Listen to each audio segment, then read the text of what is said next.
ever since I was a young fella, I'm from the Gold Coast. So I don't. Yeah, I'm from the Gold Coast. I don't have the answer to this because I'm in the Storm. Yeah. Why has no professional Gold Coast team ever won any trophy or premiership? Because it's across codes. It's not just the rugby league. It's not just AFL. It's even across genders. AFLW. I mean, not AFLW, but sorry, the women's netball. I think as well. They had Gold Coast sides, male or female, have never won a premiership. Why is that? Why is it so? Because they produce some of the best sportsmen in the country. Like a lot of the Broncos players that get scouted up there, go up to the Brisbane. So the talent's there is what you're saying. PBC, Keebra Park, Gold Coast. Population there? Relatively decent, bigger than the population in a lot of Sydney clubs would have. So what's your I don't know. What do you boys reckon? What's that, tourist? 650,000 on the Goldie. 650. I wonder what the Wollongong is or that type of thing. We'll get you on the case. What do you think, Brooks? I want to take you back to 1987. Brisbane Bears. Yeah. Played at Carrara. 92, moved to Brisbane.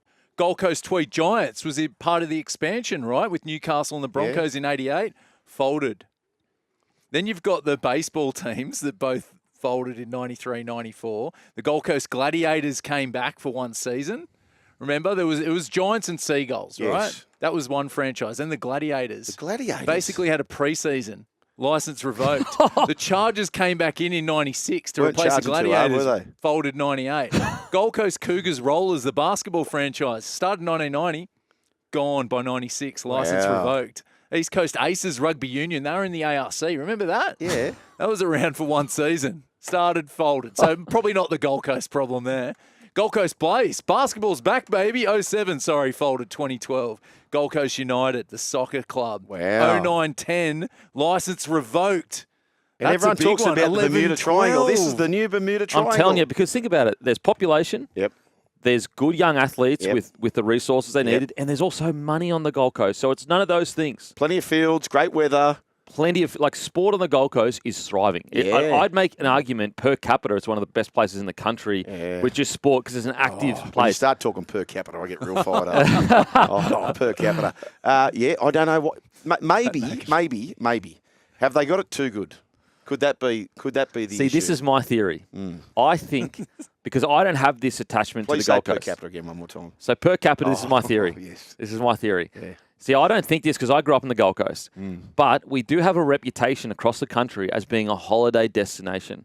And I think that when people sign there, part of their reason for signing there is the lifestyle that it brings. And Put your feet up. Put your feet up, as you are doing right now in the studio. And I think that when they sign, it's either an older fella going, you know what, good coin, good lifestyle, cheap rent, everything's good. It's just a great place to live, beaches, hinterland, everything. Or you've got a young fella that's overpaid, getting overs because they need to get him because they're struggling in the club. Yes. But then also he's thinking in the back of his head, he might be young and single, beautiful women on the Gold Coast. That's also Shout out Brent Todd. There you go. I call the Burley Hill, that's the Bermuda Triangle for young men. Oh, yeah. You don't want to send a rogue up there because he'll never come back. And so I think that the reason why Gold Coast have never won a premiership, men or women, is because they have the subconscious thought in the back of their head, it's a cruisy lifestyle. Whereas when you sign with Melbourne or, a Sydney club, you're going down there for a job. Yeah. That's my theory. So what? Per capita. Per capita. Can I just go back to that? Because I like your theory. I like your Ivan Cleary. I like your Nathan Cleary. If you're the CEO of the Gold Coast Titans with a 10-year plan, how do you fix that? Or can it be fixed? It can be fixed, but you've got to try to land just guys in their prime that just are the hardest workers in the room. You shouldn't have to overpay to get people to the Gold Coast. That's what I mean. The lifestyle as a selling point, but that's also a double-edged sword because you don't want people coming there for the lifestyle. You want them to come and work and rip and tear. So it's a strong senior playing group, and that's where I think when they first came in, they nailed it because they had guys like Preston, Scotty Prince, Luke Bailey, Matty Rogers. Not Matty, but They really nailed their recruitment they got it right. They got it right, and so they were actually quite strong when they first came in, at least semi-strong. Very strong.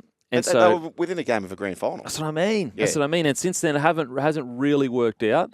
And I just think that there is a subconscious when a young fella is going to sign at that club, there is a subconscious connection to the Gold Coast of cruisy lifestyle. Good time tokens. Yeah.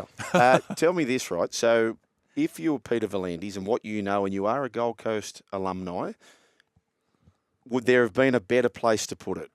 Like would Western Brisbane, Ipswich, those sorts No, of places. I think you've got to win the Gold Coast battle because it's so such. you would persevere with it. You do Absolutely. you believe in it. Because there's such an active area. Sport is so popular there. Yeah. If you let AFL get into the Gold Coast and dominate that area, like they'll win it. Yeah. And all northern New South Wales as well. Because, again, even though it doesn't have success, it's really attractive for athletes to be there Yes. and train there. Yes. So if you do that, then AFL will just dominate the area.